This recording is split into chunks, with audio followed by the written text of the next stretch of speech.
In Scotland there is a dangerous group of water spirits collectively called the Fuath, a Gaelic word which translates as hatred. In today's video we're going to look at some of the more notable members of that clan, but we'll save the most bizarre for last. Since the Fae folk are known to be shapeshifters, it's a good idea to take any physical descriptions with a grain or 24 of salt. With that point noted, we can describe the Water Wraith based on most accounts of her appearance. She manifests as a ragged, tall, thin, and withered old woman dressed all in green. If there's any expression on her face other than a scowl, it's never been reported. One glance and you'll know she's not the most pleasant sort to be around, and yet, if you're not careful, you'll be dying to meet her. Chief among the Water Wraith's habits is she's very fond of drinking. Not that she indulges in a tipple herself. No, she's very fond of people who have been drinking, and the more seriously they've been drinking, the better she likes them. That's simply because drunk people make easier prey. Which brings us to the Water Wraith's other habit, drowning people. Why? No one really knows. It's not that she eats the bodies afterwards or otherwise gains some advantage from drowning someone. She just does it, which makes me suspect she's some not too distant kin of the Fae called Jenny Greenteeth from further south in England, who has similar habits. I'll include a link to a previous video covering her at the end of this one if you're curious. Regardless, the Water Wraith hangs out near river fords and other places where people who have been drinking need to cross moving water. She may be grouchy, but with her frail appearance she doesn't look especially dangerous, and yes, if you'll pardon the cliché, appearances can be deceiving. That's doubly true when the appearance belongs to a member of the Fae, and especially a Fuath. Despite her seemingly withered and decrepit body, the Water Wraith is unnaturally strong. In one account, she pulled a healthy man in his prime away from the tree he had been clinging to for dear life and dragged him into the river no matter how hard he struggled. Granted, the guy was probably tipsy when he met her, but that only explains how he let her get close enough to grab him in the first place. Also, as Jenny Greenteeth is believed to serve as a warning for children to avoid rivers' edges and stagnant ponds, it's possible that the Water Wraith is also a reminder to certain folk of the dangers of overindulging, especially if you have to cross any rivers. Like its close cousin, the each-uisge, which I've covered before, the Kelpy is a water horse. That is, it usually manifests in the shape of a horse, though its name translates simply as water spirit. While the each-uisge primarily haunts lochs and the sea, the Kelpy, like the Water Wraith, is more often found in freshwater rivers and streams. Also like the Water Wraith, it delights in drowning people. One big difference is the Kelpy doesn't do it just for fun, nor does it care if its target has been drinking or not. It drowns people for the sole purpose of eating them. The each-uisge does the same thing, only it doesn't eat its victims' livers. It leaves that part to wash up on shore later.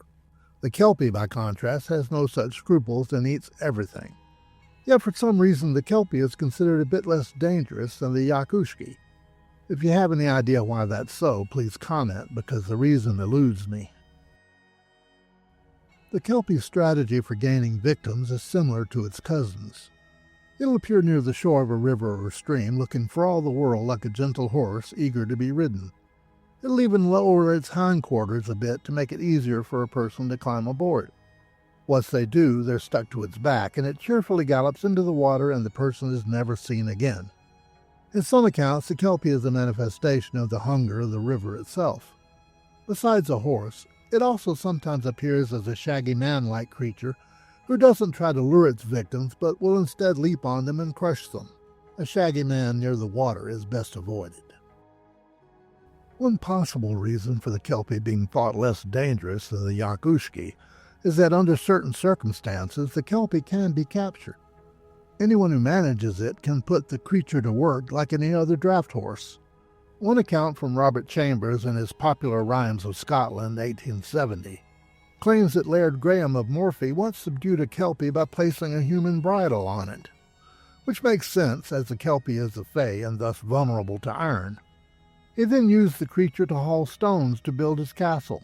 Once the castle was finished, he released the creature, which in turn cursed him and his entire line for the creature's humiliation. The laird's family, plagued by misfortune, eventually died out, which in my mind makes the Kelpie more dangerous, not less.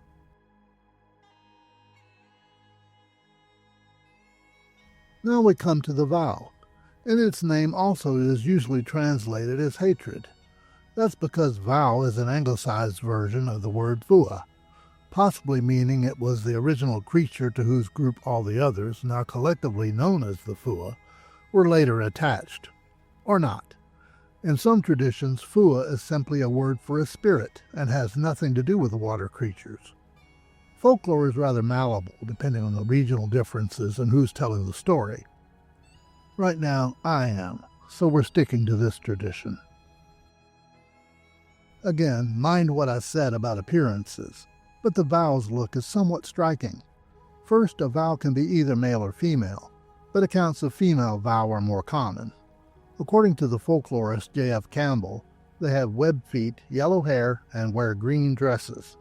Crossing running water makes them restless. Also, in some accounts, sunlight destroys them. In others, they avoid sunlight but can move about in the daytime if they need or want to. Like their fellow members of the Fuath, the vow are known to drown people.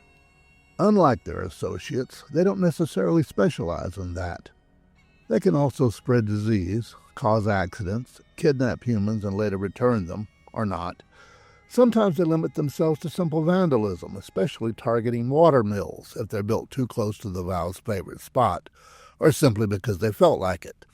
The vow is nothing if not capricious. Here's where matters get a little stranger. Despite her lethal proclivities, the vow is said to prefer the company and conversation of humans to her own kind. How that is even possible considering her normal interaction with people just trying to get from one side of a river to the other. But there are stories of such relationships and even marriages between humans and vow. Some Scottish families, such as the Munros, even claim to have vow blood among their descendants. This is of personal interest to me because my great-grandmother was a Munro. I did have very light and yellowish hair when I was a child, but I never felt the urge to drown anyone. Fingers crossed that never changes.